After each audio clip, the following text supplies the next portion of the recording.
Bismillahirrahmanirrahim. Kalau doa belum dikabulkan, jangan langsung menyalahkan takdir.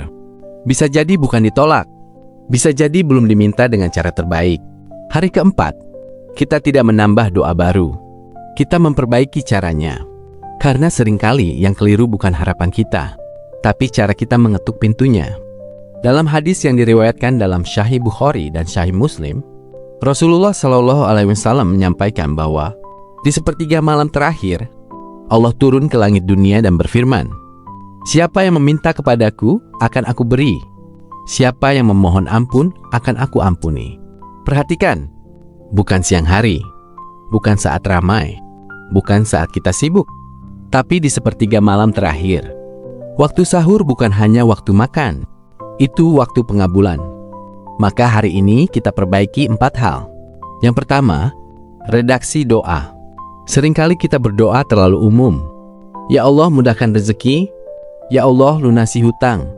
Ya Allah, beri jalan keluar. Itu baik, tapi belum spesifik. Sebutkan angkanya.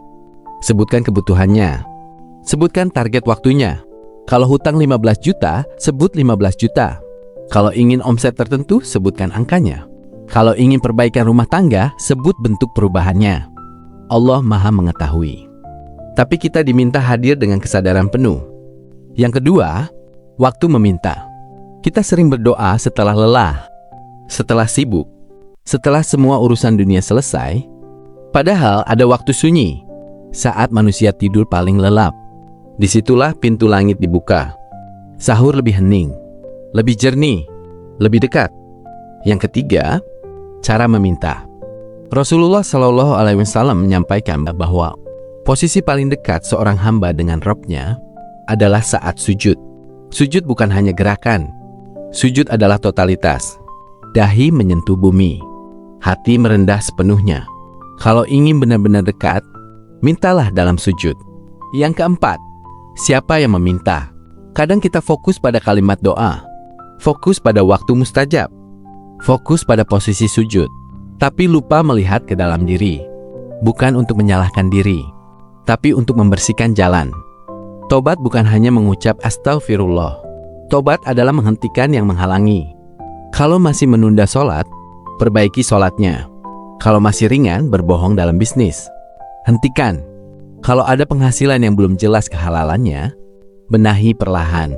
Kalau lisan masih menyakiti pasangan atau orang tua, latih untuk menahan. Kalau hati masih menyimpan iri, bersihkan dengan doa kebaikan untuk orang itu. Bukan karena Allah sulit mengabulkan, tapi karena kita ingin datang sebagai hamba yang serius ingin berubah. Allah Maha Pengampun, bukan mencari kesalahan kita, tapi menunggu kita kembali. Istighfar sebelum meminta adalah tanda kerendahan hati. Seolah kita berkata, "Ya Allah, kalau ada yang menghalangi doaku, aku ingin memperbaikinya." Tidak perlu merasa suci dulu baru berdoa. Datanglah apa adanya, tapi datang dengan niat berubah. Sekarang, praktiknya. Bangun sebelum sahur. Jangan langsung pegang ponsel. Jangan buka notifikasi. Ambil wudhu dengan tenang. Kerjakan 2 rakaat ringan. Tidak perlu panjang. Tidak perlu bacaan yang sulit. Di sujud terakhir, mulailah dengan istighfar. Allahumma gfirli 33 kali. Lalu bersalawat 10 kali. Kemudian sebutkan hajatmu dengan jelas, detail, spesifik, dengan hati yang hadir. Setelah itu tutup dengan doa. Allahumma inni as'aluka min fadlika wa rahmatika, fa innahu la yamlikuha illa anta. Ya Allah, aku memohon karunia dan rahmatmu, karena tidak ada yang memilikinya selain Engkau. Lalu diam sejenak. Jangan terburu-buru bangkit. Rasakan kedekatannya. Sebelum kita tutup, ringkas dulu supaya tidak menguap. Kalau doa belum terasa dikabulkan, periksa 4 hal ini.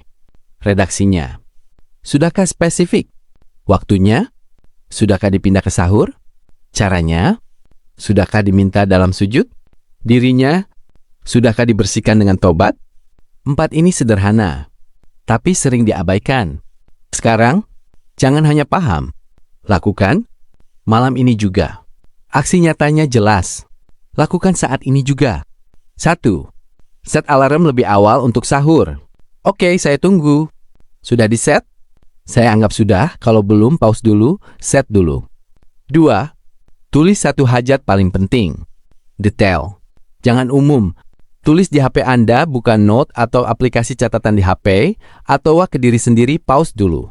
Kalau sudah, lanjut. 3. Hentikan satu kebiasaan yang kamu tahu salah.